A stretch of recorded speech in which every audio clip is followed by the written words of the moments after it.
Hello दोस्तों, आज हम लोग पढ़ेंगे भारतीय राज्य व्यवस्था इंडियन पॉलिटी के बारे में। ये बीपीएससी टीआरई 1 to 5 के लिए महत्वपूर्ण रहेगा, जो एनसीईआरटी एंड एससीईआरटी के आधार पर है। तो चलिए पढ़ते हैं। आज का पहला टॉपिक है संविधान का निर्माण। कैबिनेट मिशन की संस्तुतियों के आधार पर भारतीय संविधान के निर्माण के लिए संविधान सभा का गठन जुलाई 1946 में किया गया। संविधान सभा के प्रथम बैठक का आयोजन 9 दिसंबर 1946 ईस्वी को संसद भवन के केंद्रीय कक्ष में प्रारंभ किया गया। डॉक्टर सच्चिदानंद सिन्हा को सर्वसम्मति से अस्थायी अध्यक्ष चुना गया। 11 दिसंबर 1946 ईस्वी की बैठक में डॉक्टर राजेंद्र प्रसाद को संविधान सभा का अस्थायी अध्यक्ष चुना गया। 13 दिसंबर 1946 ईस्वी को पंडित जवाहरलाल नेहरू ने उद्देश्य प्रस्ताव प्रस्तुत कर संविधान की आधारशिला रखी। संविधान के निर्माण का कार्य करने के लिए कई समितियां बनाई गई। इनमें प्रारूप समिति प्रमुख थी। इनकी अध्यक्षता डॉक्टर भीमराव अंबेडकर ने की थी। प्रारूप समिति में डॉक्टर अंबेडकर के अतिरिक्त एन गोपालास्वामी अयंगर, अल्लादी कृष्ण स्वामी अय्यर एवं के एम मुंशी, मोहम्मद सादुल्लाह, डीपी खेता। 1948 ईस्वी में इनकी मृत्यु के पश्चात टीटी कृष्णामाचारी और एन माधवराव अन्य सदस्य थे। बीएन राव को संविधान सभा का संवैधानिक सलाहकार नियुक्त किया गया। बीएन राव को संविधान सभा का संवैधानिक सलाहकार नियुक्त किया गया। संविधान सभा की प्रमुख समिति, जिसमें समिति और अध्यक्ष को जानेंगे। प्रारंभ समिति के अध्यक्ष थे डॉक्टर भीमराव अंबेडकर। संघ संविधान समिति का अध्यक्ष जवाहरलाल नेहरू। प्रांतीय संविधान समिति वल्लभ भाई पटेल। कार्य संचालन समिति डॉक्टर राजेंद्र प्रसाद। मूल अधिकार एवं अल्पसंख्यक समिति सरदार वल्लभ भाई पटेल। झंडा समिति जेवी कृपलानी। संविधान को तैयार करने में 2 वर्ष 11 महीना 18 दिन का समय लगा। संविधान 26 नवंबर 1949 को बनकर तैयार हो गया और इसी दिन इसे अंगीकृत किया गया। संविधान 26 नवंबर 1949 ईस्वी को तैयार हो गया था, किंतु इसके अधिकतर भागों में 26 जनवरी 1950 ईस्वी को लागू किया गया। 1930 ईस्वी से ही संपूर्ण भारत में 26 जनवरी का स्वाधीनता दिवस के रूप में मनाया जाता था। इसी कारण 26 जनवरी 1950 ईस्वी को प्रथम गणतंत्र मनाया गया। संविधान सभा की अंतिम बैठक 24 जनवरी 1950 ईस्वी को हुई और इसी दिन संविधान सभा द्वारा डॉक्टर राजेंद्र प्रसाद को भारत का प्रथम राष्ट्रपति निर्वाचित किया गया। मूल संविधान में 395 अनुच्छेद, 22 भाग, 8 अनुसूचियां थी। डॉक्टर भीमराव अंबेडकर को भारतीय संविधान के जनक के रूप में जाना जाता है। अब हम लोग जानेंगे भारतीय संविधान के स्रोत।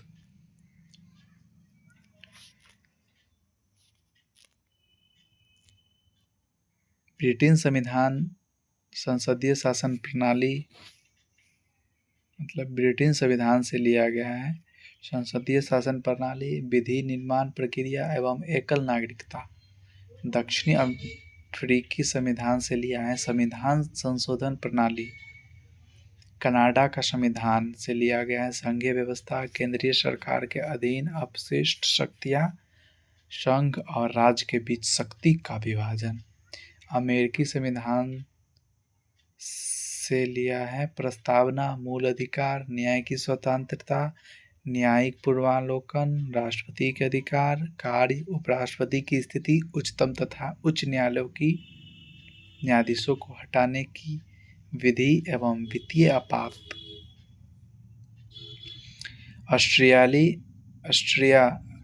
ऑस्ट्रेलिया संविधान प्रस्तावना की भाषा। ऑस्ट्रेलिया संविधान से लिया प्रस्तावना की भाषा, समवर्ती सूची एवं केंद्र राज्य संबंध।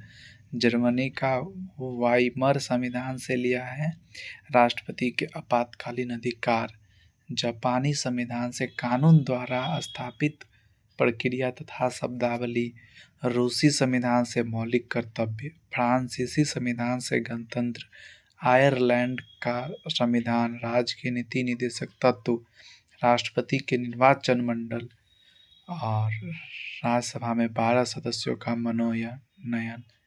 ये महत्वपूर्ण है। आयरलैंड का संविधान से राज्य के नीति निदेशक तत्व, जो पिछले बीपीएससी 2.0 में पूछा भी गया था। आयरलैंड का संविधान से लिया गया है राज्य के नीति निदेशक तत्व। Government of India act 1935। इस अधिनियम के लगभग 200 अनुच्छेद प्रत्यक्ष अथवा अप्रत्यक्ष रूप से भारतीय संविधान के विभिन्न अनुच्छेदों से मिलते जुलते हैं। कुछ स्मरणीय तथ्य हैं, इन्हें एक बार देख लें। संविधान सभा ने राष्ट्रध्वज तिरंगा का प्रारूप 22 जुलाई 1947 ईस्वी को अपनाया। संविधान सभा ने राष्ट्रध्वज तिरंगा का प्रारूप 22 जुलाई 1947 को अपनाया। रविंद्रनाथ टैगोर द्वारा रचित जन गण मन को भारत के राष्ट्रगान के रूप में स्वीकार किया गया। राष्ट्रगान को 24 जनवरी 1950 ईस्वी को संविधान सभा द्वारा अंगीकृत किया गया। बंकिम चंद्र चटर्जी द्वारा रचित वंदे मातरम को भारत के राष्ट्रगीत के रूप में 24 जनवरी 1950 को ही अपनाया गया। 26 जनवरी 1950 ईस्वी को संविधान ने सारनाथ स्थित अशोक स्तंभ के शीर्ष की अनुकृति को राष्ट्रीय चिन्ह के रूप में स्वीकार किया। 26 जनवरी 1950 को अशोक स्तंभ के शीर्ष की अनुकृति को राष्ट्रीय चिन्ह के रूप में स्वीकार किया गया। भारत ने सरकारी उद्देश्य के लिए 22 मार्च 1957 ईस्वी को राष्ट्रीय पंचांग अपनाया। भारतीय राष्ट्रीय पंचांग संवत पर आधारित हैं। अब देख लेते हैं मूल अधिकार। भारतीय संविधान के भाग 3 के अनुच्छेद 12 से 35 में मूल अधिकार संबंधी प्रावधान हैं। भारतीय संविधान में नागरिकों को 7 मौलिक या मूल अधिकार प्रदान किए गए थे, लेकिन 44वें संविधान संशोधन 1978 ईस्वी द्वारा संपत्ति के मौलिक अधिकार को समाप्त कर अनुच्छेद 300 के क के अंतर्गत एक विधिक अधिकार बना दिया गया। वर्तमान में नागरिकों को प्राप्त मूल अधिकारों की संख्या 6 है। अनुच्छेद 21 के अंतर्गत निजता के अधिकार को मूल अधिकार के रूप में मान्यता सर्वोच्च न्यायालय ने प्रदान की। कब? अगस्त 1917 में। अनुच्छेद 21A राज्य 6 से 14 वर्ष के बच्चों आयु के समस्त बच्चों को ऐसे ढंग से जैसा कि राज्य विधि द्वारा अवधारित करे निःशुल्क शिक्षा तथा अनिवार्य शिक्षा उपलब्ध करेगा।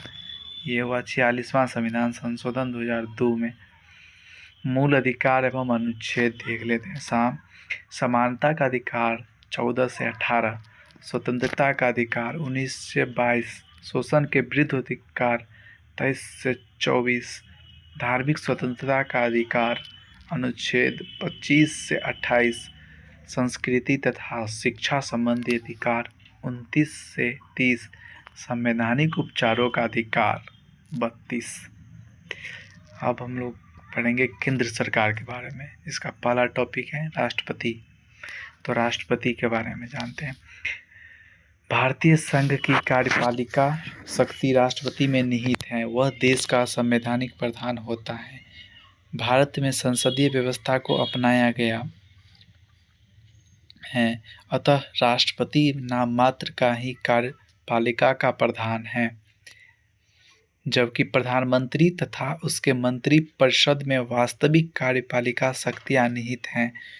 भारत का राष्ट्रपति अप्रत्यक्ष रूप से एक निर्वाचक मंडल द्वारा निर्वाचित होता है, जिसमें संसद के दोनों सदनों के निर्वाचित सदस्य, राज्य विधानसभाओं तथा संघ शासित क्षेत्रों की विधानसभाओं के निर्वाचित सदस्य भाग लेते हैं। राष्ट्रपति के निर्वाचक मंडल में संसद के मनोनीत सदस्य, राज्य विधानसभा के मनोनीत सदस्य तथा विधान परिषदों के सदस्य शामिल नहीं किए जाते। राष्ट्रपति के चुनाव के लिए अनुपातिक प्रतिनिधित्व की एकल संक्रमणीय प्रणाली को अपनाया गया है। राष्ट्रपति के चुनाव से संबंधित विवादों की छानबीन तथा निर्णय सर्वोच्च न्यायालय द्वारा किया जाता है। राष्ट्रपति का शासनकाल होता है 5 वर्ष। भारतीय संविधान के अनुच्छेद 61 के अनुसार राष्ट्रपति द्वारा संवैधानिक का उल्लंघन करने पर उसके विरुद्ध महाभियोग चलाकर उसे पदच्युत किया जा सकता है। महाभियोग प्रस्ताव संसद के किसी भी सदन में लाया जा सकता है। राष्ट्रपति सशस्त्र सैन्य बलों का प्रधान होता है। कार्यपालिका संबंधी शक्तियाँ, महत्वपूर्ण अधिकारियों की नियुक्ति व पदच्युति, शासन संचालन संबंधी शक्ति, सैनिक क्षेत्र में शक्ति इत्यादि जो राष्ट्रपति के कार्यपालिका संबंधी शक्ति हैं। अब देखेंगे दूसरा टॉपिक है विषय विधायी शक्तियाँ। विधायी क्षेत्र का प्रशासन, सदस्य का मनोनयन, अध्यादेश जारी करने की शक्ति इत्यादि राष्ट्रपति का ही कार्य है। संविधान द्वारा राष्ट्रपति को देश या उसके किसी हिस्से में आसन संकट से निपटने के लिए आपातकालीन शक्तियाँ दी गई हैं, जिसका प्रयोग वह केंद्रीय मंत्रिमंडल की सलाह से करता है। ये शक्तियाँ युद्ध, बाहरी आक्रमण या सशस्त्र विद्रोह की स्थिति में संविधान आपातकालीन व्यवस्था कर सकता है। अनुच्छेद 352 के तहत राज्य के संवैधानिक तंत्र के विफल होने से उत्पन्न आपातकालीन व्यवस्था 356 और वित्तीय संकट जो कभी अभी तक लगा नहीं है 360 वित्तीय संकट। अस्मरणीय तथ्य कुछ है। डॉक्टर राजेंद्र प्रसाद 2 कार्यकाल तक रहने वाले एकमात्र भारतीय थे। नीलम संजीवी रेड्डी निर्विरोध निर्वाचित होने वाले एकमात्र राष्ट्रपति थे। वीवी गिरी एकमात्र ऐसे राष्ट्रपति थे जिनके निर्वाचन में द्वितीय चक्र की मतगणना करनी पड़ी थी। ये क्वेश्चन पूछ सकता है, द्वितीय चक्र की मतगणना करनी पड़ी थी। वीवी गिरी जब एकमात्र ऐसे राष्ट्रपति थे जिनके निर्वाचन में द्वितीय चक्र की मतगणना करनी पड़ी थी। वीवी गिरी प्रथम कार्यवाहक राष्ट्रपति थे। राष्ट्रपति पद की शपथ लेने वाले सर्वोच्च न्यायालय के एकमात्र मुख्य न्यायाधीश न्यायमूर्ति एम हिदायतुल्लाह थे। राष्ट्रपति पद की शपथ लेने वाले सर्वोच्च न्यायालय के एकमात्र मुख्य न्यायाधीश न्यायमूर्ति कौन थे? एम हिदायतुल्लाह थे। डॉक्टर जाकिर हुसैन देश के पहले अल्पसंख्यक राष्ट्रपति थे। के.आर. नारायण देश के पहले दलित राष्ट्रपति थे। के.आर. नारायण। श्रीमती प्रतिभा पाटिल देश की पहली महिला राष्ट्रपति बनी। अब देख लेते हैं उपराष्ट्रपति के बारे में। उपराष्ट्रपति राज्यसभा का प्रधान सभापति होता है। उपराष्ट्रपति का निर्वाचन संसद के दोनों सदनों के निर्वाचित सदस्यों द्वारा अनुपातिक प्रतिनिधित्व की एकल संक्रमणीय प्रणाली द्वारा होता है। उपराष्ट्रपति का कार्यकाल 5 वर्ष होता है, किंतु वह स्वेच्छा से त्यागपत्र देकर इस अवधि से पूर्व ही अपना पद छोड़ सकता है अथवा उसे राज्यसभा के तत्कालीन और समस्त सदस्यों के बहुमत द्वारा पारित प्रस्ताव से जिसे लोकसभा भी स्वीकार कर ले पदच्युत किया जा सकता है। उपराष्ट्रपति राज्यसभा का सदस्य नहीं होता है, अतः उसे मतदान का अधिकार नहीं होता है, किंतु राज्यसभा के सभापति के रूप में निर्णायक मत देने का अधिकार उसे प्राप्त है। राष्ट्रपति की अनुपस्थिति तथा अस्थायी रूप से अपने कर्तव्यों को पूरा करने में असमर्थ रहने की स्थिति में उपराष्ट्रपति उसके स्थान पर कार्य करता है। राष्ट्रपति की अनुपस्थिति रहने पर जी.एस. पाठक, बी.डी. जत्ती, एम. हिदायतुल्लाह, कृष्णकांत, भौरों सिंह शेखावत और हामिद अंसारी राष्ट्रपति पद का पदोन्नति न पाने वाले उपराष्ट्रपति रहे। डॉक्टर श्री कृष्णकांत एकमात्र उपराष्ट्रपति थे जिनका निधन कार्यकाल के दौरान हो गया। डॉक्टर कृष्णकांत एकमात्र उपराष्ट्रपति थे जिनका निधन कार्यकाल के दौरान हुआ। मंत्रिपरिषद और प्रधानमंत्री के बारे में अब देखते हैं। प्रधानमंत्री का मंत्रिपरिषद में एक प्रधानमंत्री तथा आवश्यकता अनुसार अन्य मंत्री होते हैं। 91वें संवैधानिक संशोधन 2003 द्वारा अनुच्छेद 164 में प्रावधान किया गया है कि केंद्र और राज्य मंत्रिपरिषद की सदस्य संख्या लोकसभा केंद्र के लिए और विधानसभा राज्य के लिए की कुल सदस्य संख्या 15% से अधिक नहीं होनी चाहिए, परंतु छोटे राज्यों के लिए न्यूनतम 12 निर्धारित की गई है। मंत्रिपरिषद में तीनों श्रेणियों कैबिनेट मंत्री, राज्य मंत्री और उप मंत्री के मंत्री सम्मिलित होते हैं, लेकिन मंत्रिमंडल में प्रधानमंत्री और कैबिनेट स्तर के मंत्री शामिल होते हैं। संसदीय प्रणाली में राष्ट्रपति नवनिर्वाचित लोकसभा के बहुमत दल के नेता को प्रधानमंत्री पद पर नियुक्त करने के लिए बाध्य है।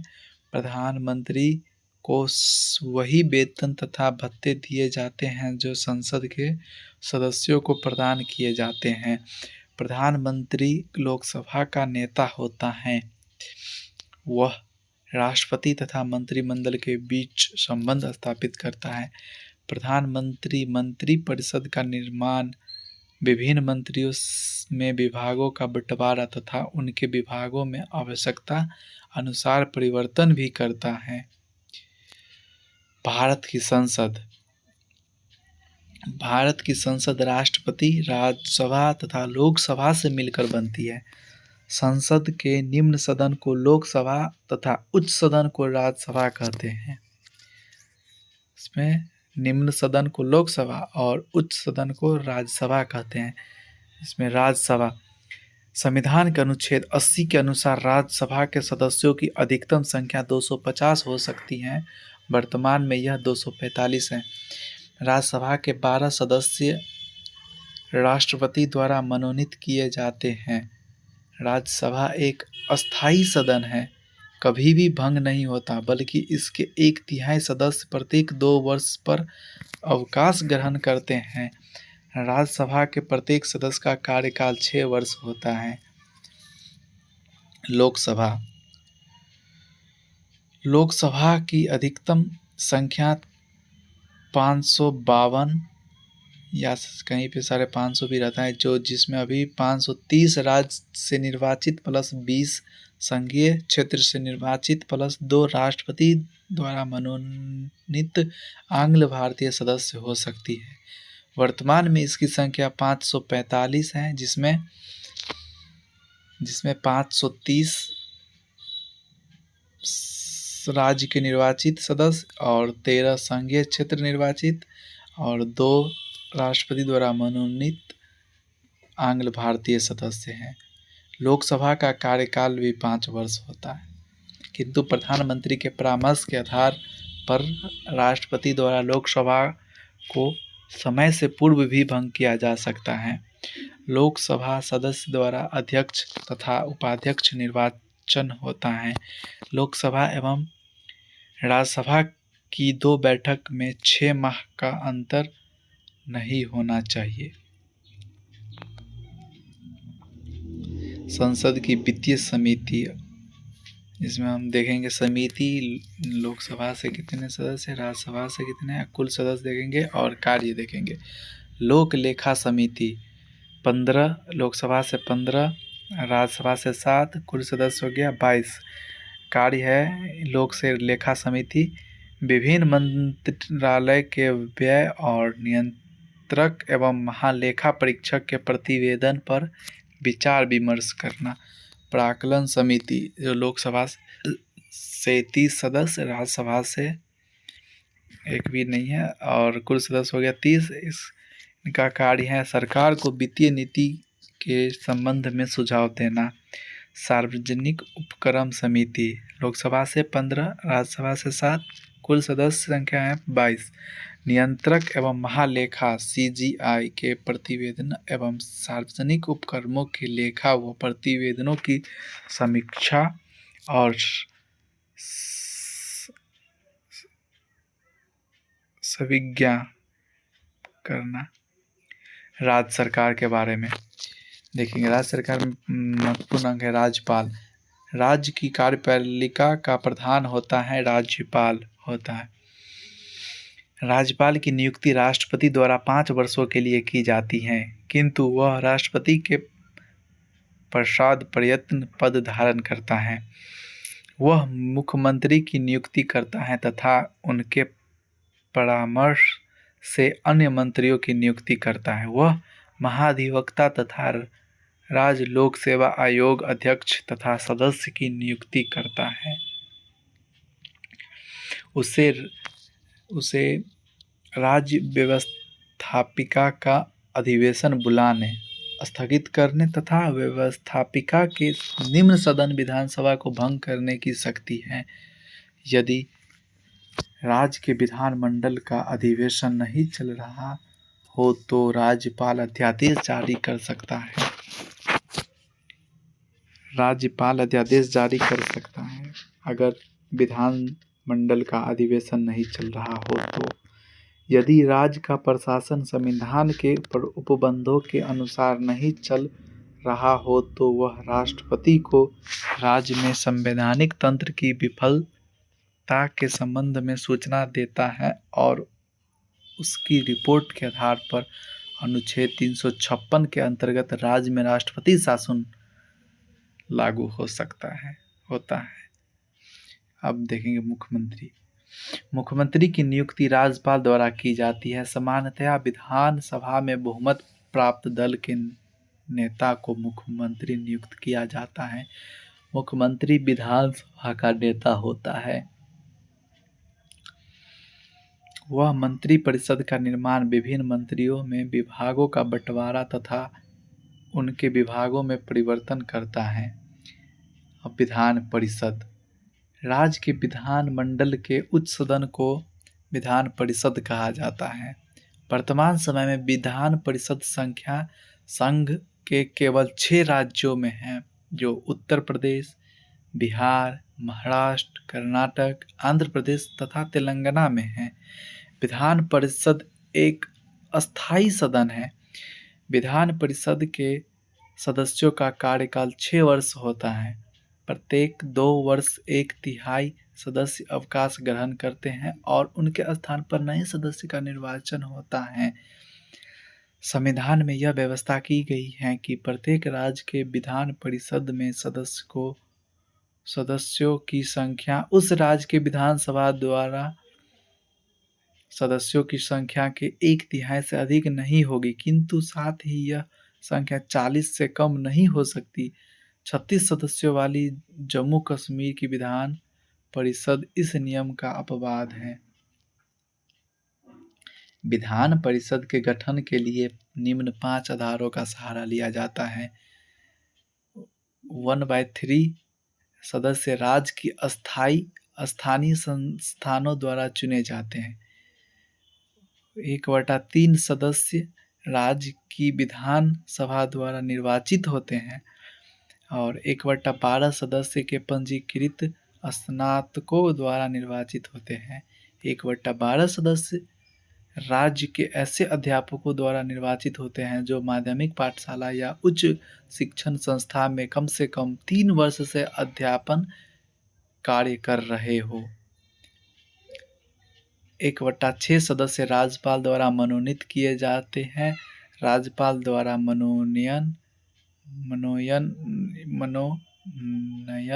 उन व्यक्तियों में से किया जाता है जिनका साहित्य, विज्ञान, कला, सहकारिता और समाज सेवा के क्षेत्र में विशेष योगदान हो। अब देखेंगे विधानसभा। विधानसभा राज्य के विधानमंडल का निम्न सदन है। विधानसभा के सदस्यों का निर्वाचन प्रत्यक्ष रूप से राज्य के मतदाताओं द्वारा होता है। राज्य की विधानसभा के सदस्य की अधिकतम संख्या 500 और न्यूनतम संख्या 60 होती है। गोवा में 40, मिजोरम में 40 और सिक्किम में 32 इसके अपवाद हैं। अनुच्छेद 371 के तहत विधानसभाओं में जनसंख्या के आधार पर अनुसूचित जातियां एससी और अनुसूचित जनजातियां एसटी के लिए स्थानों का आरक्षण किया गया है। अनुच्छेद 332 के तहत साधारण अवस्था में राज्य विधान सभा का कार्यकाल उसकी पहली बैठक से 5 वर्ष पूर्व होता है, किंतु राज्यपाल द्वारा मुख्यमंत्री के परामर्श पर उसे समय से पूर्व ही भंग किया जा सकता है। अब ये देखेंगे पंचायती राज, जो 1 to 5 के लिए तो PVI है।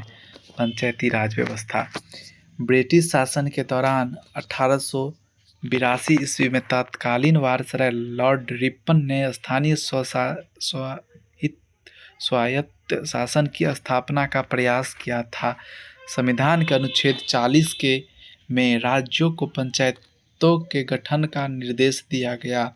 1958 ईस्वी में राष्ट्रीय विकास परिषद ने बलवंत राय मेहता समिति की लोकतांत्रिक विकेंद्रीकरण की संस्तुतियों को स्वीकार करके ते हुए इसे क्रियान्वित करने के लिए कहा।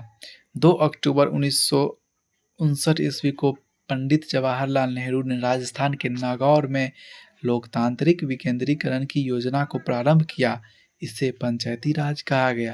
राजस्थान प्रथम राज्य है जहां संपूर्ण राज्य में पंचायती राज स्थापना की गई।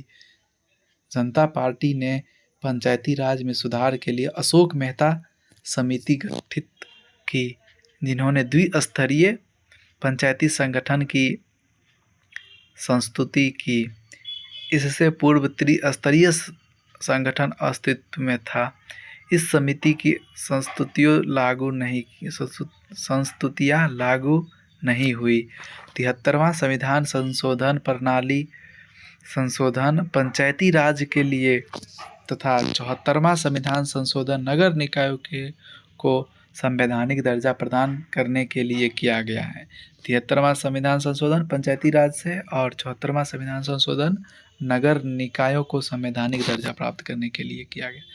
सर्वोच्च न्यायालय भारतीय संविधान के अनुच्छेद 124 के 1 के तहत 1950 ईस्वी में भारत में सर्वोच्च न्यायालय की स्थापना की गई, जो देश का शीर्ष न्यायालय है और अंतिम न्यायालय भी। उस समय एक मुख्य न्यायमूर्ति और 7 अन्य न्यायाधीश थे। वर्तमान में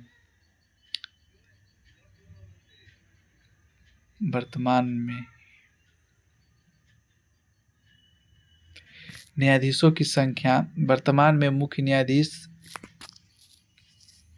30 तथा न्यायाधीशों को मिलाकर सर्वोच्च न्यायालय का गठन किया जाता है। संसद को अधिकार है कि वह न्यायाधीशों की संख्या को निश्चित करे। न्यायाधीशों की योग्यताएं। सर्वोच्च न्यायालय का न्यायाधीश नियुक्त होने के लिए निम्नलिखित योग्यता आवश्यक है। भारत का नागरिक हो, किसी उच्च न्यायालय में अथवा 2 या 2 से अधिक न्यायालय में लगातार कम से कम 5 वर्षों तक न्यायाधीश के पद पर रह चुके हो, या किसी उच्च न्यायालय में कम से कम 10 वर्षों तक अधिवक्ता रहा हो, या राष्ट्रपति की दृष्टि में विधि का विद्वान हो। न्यायाधीशों की नियुक्ति। सर्वोच्च न्यायालय के न्यायाधीशों की नियुक्ति राष्ट्रपति द्वारा किया जाता है। सर्वोच्च न्यायालय के मुख्य न्यायाधीशों इस प्रसंग में राष्ट्रपति को परामर्श देने के लिए पूर्ण अनिवार्य रूप से 4 वरिष्ठतम न्यायाधीशों के समूह से परामर्श प्राप्त करते हैं तथा प्राप्त परामर्श के आधार पर राष्ट्रपति को परामर्श देते हैं। खेल में कि नहीं आए। कार्यकाल व पदच्युति। सर्वोच्च न्यायालय के न्यायाधीशों की कार्यविधि उनकी आयु के 65 वर्ष तक की होती है, किंतु इससे पूर्व वह राष्ट्रपति को संबोधित कर अपना इस्तीफा दे सकता है। सर्वोच्च न्यायालय के न्यायाधीशों को केवल प्रामाणिक कदाचार तथा शारीरिक व मानसिक असमर्थता के आधार पर संसद के प्रत्येक सदन द्वारा विशेष बहुमत प्रक्रिया द्वारा विशेष प्रस्ताव के माध्यम से हटाया जा सकता है। अनुच्छेद 124 के 4 के तहत उच्च न्यायालय। भारतीय संविधान के अनुच्छेद 214 के अनुसार प्रत्येक राज्य के लिए एक उच्च न्यायालय होगा।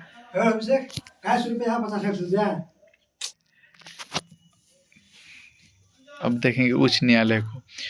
उच्च न्यायालय। भारतीय संविधान के अनुच्छेद 214 के अनुसार प्रत्येक राज्य के लिए एक उच्च न्यायालय होगा, लेकिन संसद विधि द्वारा 2 या 2 से अधिक राज्यों और किसी संघ क्षेत्र के लिए एक ही उच्च न्यायालय स्थापित कर सकता है।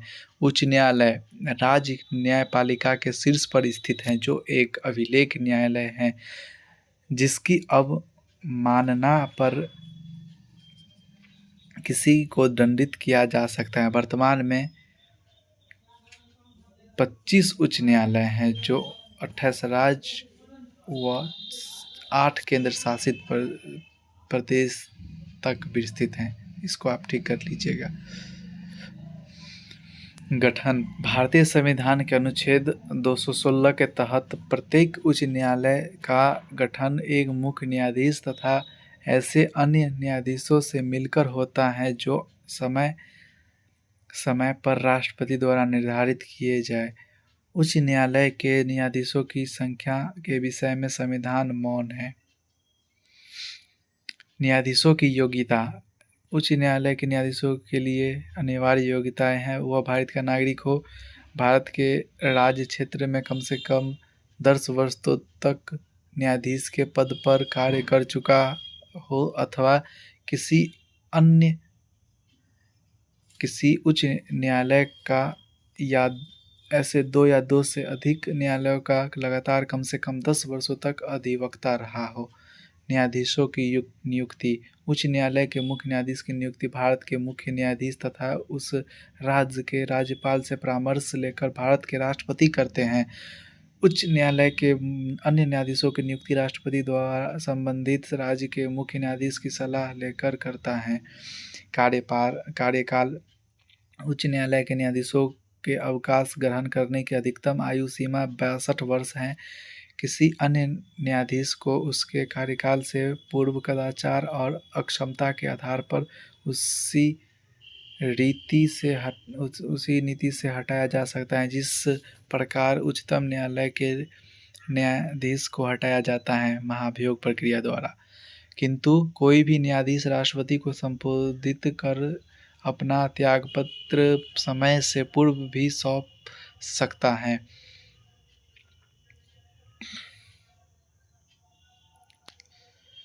अब इसके आगे हम लोग अगले वीडियो में करेंगे भारत के मुख्य पदाधिकारियों से संबंधी उनकी उम्र और तथ्य और कुछ जो अब तक पढ़ चुके हैं, ये सब TRE 1 और 2 के देखते हुए NCERT और SCERT आधार पर ये वीडियो है। थोड़ा छोटा है लेकिन कंटेंट अच्छा लगे तो आप लोग लाइक करें, सब्सक्राइब।